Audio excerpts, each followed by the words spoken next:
Hello and welcome to the final United and Stormwind reviews, and I'm gonna be reviewing all neutral cards that this expansion offers.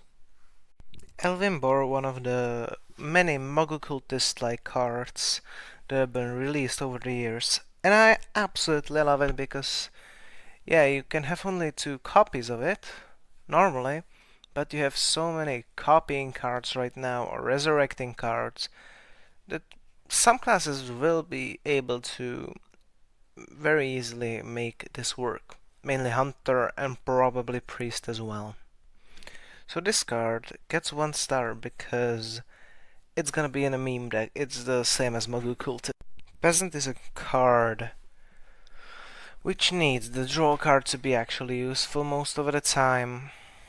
But 4 out of the 9 classes, or 4 out of the 10 I think have some sort of ping, which means that this card will be absolutely useless. It will just be a 2-1. And it's not good enough, I think. This card will not be used anywhere, so this card gets 1. The Kate's Guard is a nice little card, 1-3 with a buff. The buff is not that good, and I don't think it will be that useful, but Diarmo was pretty useful, but that was a beast. Also, not many aggressive decks right now run vanilla 1-3 that doesn't do much. Only thing you can do is protect your good demon companion card that gives 1 attack. But that's about it.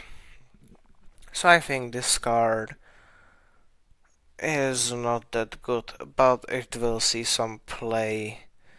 But it still gets 1. This is technically a 1-mana Discover Mech, 1-mana 1 to Discover Mech.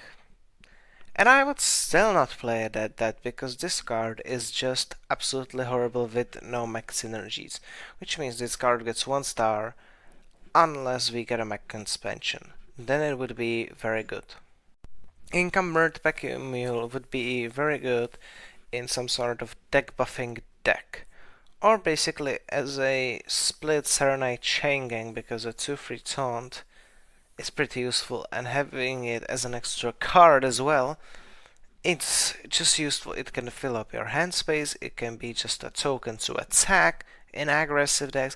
This card will see quite a lot of play, I think, and will be a center of hand lock.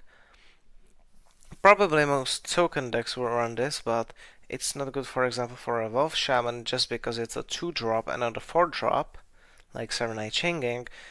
But I think this card will still be very good. This card gets... Florist is a card which needs nature spells. And nature spells are mainly in Shaman and Druid. Druid will not need this because it already can cheat millions of mana just from Overgrowth and from some other gain mana crystals cards. So this card is useless at that. Token Druid will not use this because it's not Gibberlink or any insane token generator. And also because it doesn't run that many nature spells. Another, we have Shaman. Shaman has Elemental Shaman. Elemental Shaman is not going to run this, and of course, overall Shaman will not run this either. So this card gets 1. Mailbox Dancer, if you can evolve it fast, can be actually a pretty good card. It can be 1-mana 3/2, which is nice. Or 1-mana 3-drop, which is still very nice.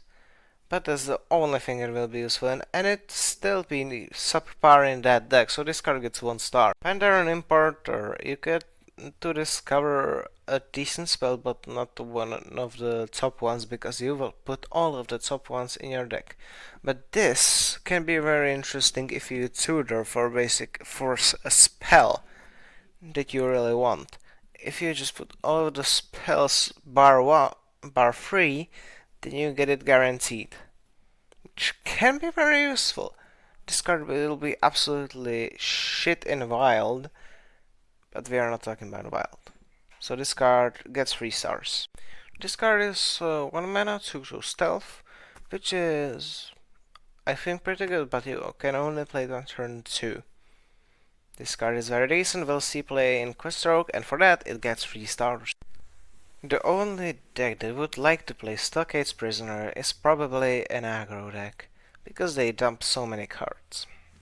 The problem is most aggro decks don't need a 5-4. Face Hunter already has a better 5-4 for 2 mana that even attacks immediately, unlike this.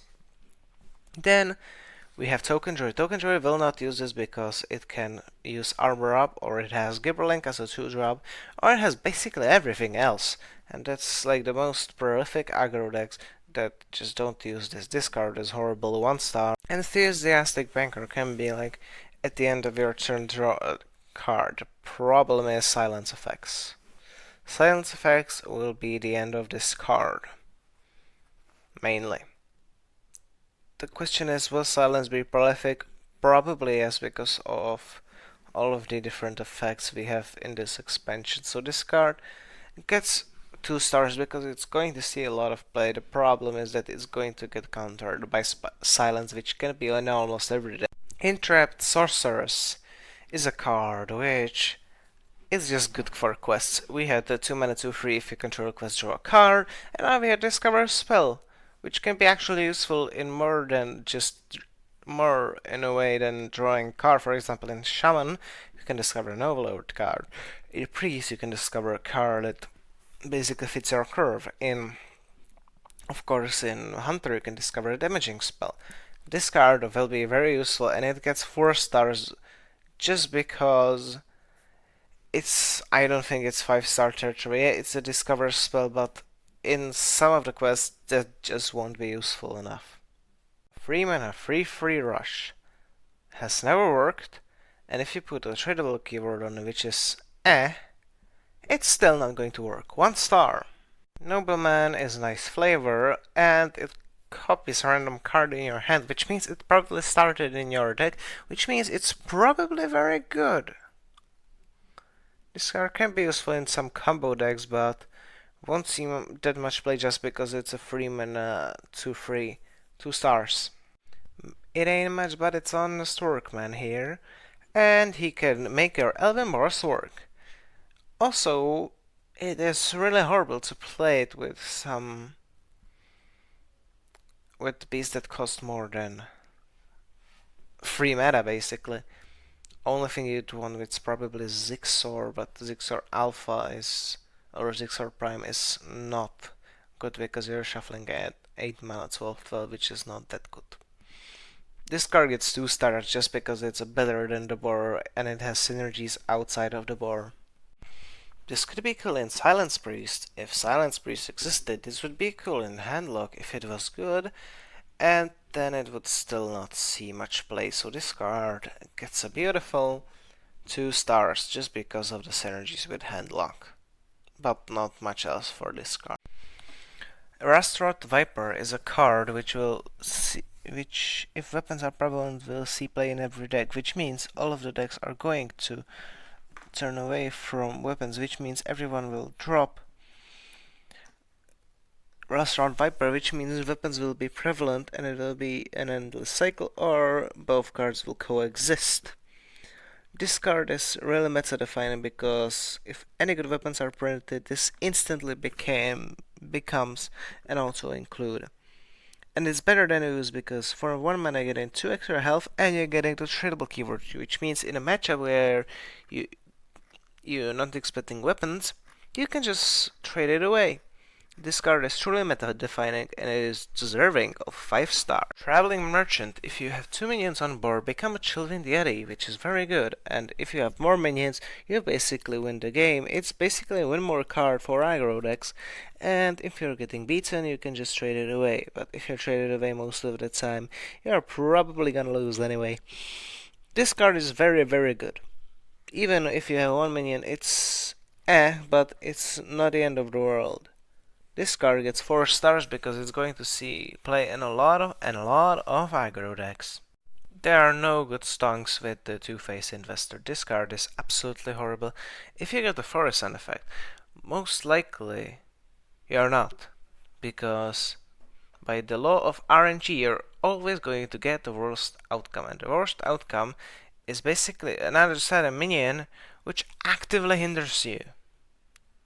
This card, if it was 1 mana, you'd maybe consider playing it, but even then you'd probably not play it.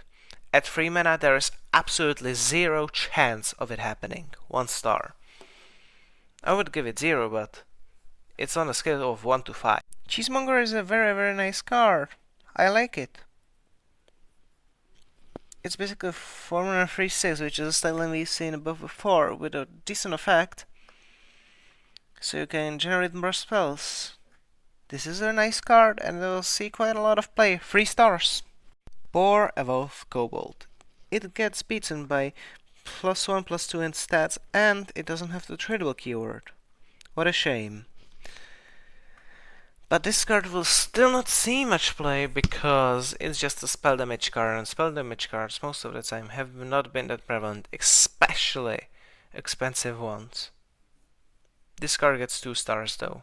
It will still see a lot of experiment. Do you remember Spellbender? It was a 4 mana for free that silenced the minion. It got Hall of Fame because it was way too powerful. Now you have this, but with reversed stat lines, which is arguably better. And you have the tradable keyword, which is one of the more powerful keywords with tech cards. Absolutely insane card. 5 stars, meta defining. Again, same as Rust-Rod Viper. Spice Bread Baker. It can restore max of 9 health. That's basically Holy Light, but they are not playing Holy Light. And you get a free 2-body. It's just a control card that will not see play in most control decks. This card gets 2 stars for the handlock synergies, but that's about it. Stubborn Suspect is a very good card. It's a very good mid-range tool to basically just get stats on the board, and it will be absolutely insane in Arena. If you draft this, you're probably going to win. A random free cost minion is most of the time like 2-3 in stats. Let's say, because some of the minions are understated, so it's a 4 mana 5/6 delayed, which is still absolutely insane, I think. So this card gets 4 stars just because most aggro decks won't run it and most quest lines won't run it. But midrange and tempo decks, they're gonna froth over this card. Lion's Guard is a mech card. If you have 15 or less health, become a 5 mana 6/10 taunt. Still, I don't think it's good enough because if you're on 15 or less health, you're probably going to die anyways. The only thing I can see running it is Quest Warlock, and even then, I don't think it will make the cut. 2 stars just because it will see a lot. This is one of the most powerful cards of the expansion. Double your minions, double the attack of your adjacent minions, basically. Absolutely insane in aggro decks. This will be their finisher and will be one of the most powerful cards until it inevitably gets nerfed, because this effect is just way too powerful. It will absolutely destroy Wild. I think it will be one of the more powerful cards in Wild, and also it will just destroy any semblance of control decks that cannot clear every single minion by turn 4, because you're just going to get too much damage and then you will just die. This card gets 5 stars and earns every single one of them. Stormwind Guard is a great card for Arena, nothing more, nothing less. This will never see competitive play, 1 star. 0 attack minions, or summoning 0 attack minions does not work most of the time. Only thing I think worked is Safeguard, and even then it was not that prevalent. This card won't be as well. This card gets 1 star. Moving on. Forge Fiend is a card that will be only used in some N'Zoth decks. That's about it, because it's just an 8/8 taunt that does nothing when you play it except taunt. This card gets 2 stars just because of the N'Zoth synergy. Goldshire Gnarl is a very good handlock card. That's about it, because most decks don't have that many cards. Priest won't like to run this because it just dilutes their raised death pool, and it's just not good for priests with their whole Shadow Priest thing or their curve thing. This card gets 2 stars. Auctioneer Jackson is basically, if you play a combo deck, play this and a lot of tradable cards and lose. If you don't activate its effect, it's a River Crocolisk. Most of the time you won't, because by turn 3 your opponent can amass very easily 3 HP worth of damage and it will die. This card is absolutely useless and will not be playable absolutely anywhere. This card gets 1 star. Dungar is a very interesting card and I like its design. The problem is I just don't think it will make the cut in most decks. But this card gets still 2 stars. It's gonna see a lot of experimentation, but most decks will just cut it out just because it's not that good. Cornelius is one of the most powerful cards. You basically just draw 2 every turn, and that can spiral out of control very quickly in an aggro deck. The problem is with aggro decks, you're probably gonna kill your opponent by turn 6, so this card is useless. This will be mostly used in some tempo decks which just curve out and then don't have enough cards, so they play Cornelius to gain some more. Yeah, this card will be used in a lot, and I mean a lot of decks that are not control or aggro, so it gets forced. Lady Prestor is a pretty meh card. There are quite a lot of not quite a lot of dragons, but they won't be useful that much. This card gets 2 stars. Arian is a very good tempo card for mid-range decks or tempo decks, maybe control decks, not for aggro decks. This card is just good, you can get the same amount of effect while drawing quite a lot of cards. This card gets 3 stars. This has been the final review for United and Stormwind. This is going to be a very powerful set. The neutrals, there were some insane ones, some mediocre ones, and quite a lot of actually bad ones. But I think this expansion will bring a lot of life, especially with the quests. Same as Saviors of Doom, the quest, I think changed the metagame quite a lot, because people were just playing a lot of quests. Some of them are going to be insane, some of them are going to stick in the meta, some of them are just going to fade away like the Demon Hunter quest. I really hope you enjoyed these videos, and I hope I can make more in the future, for example some deck showcases. It depends on what legendaries I get. I will see you guys next time, bye bye.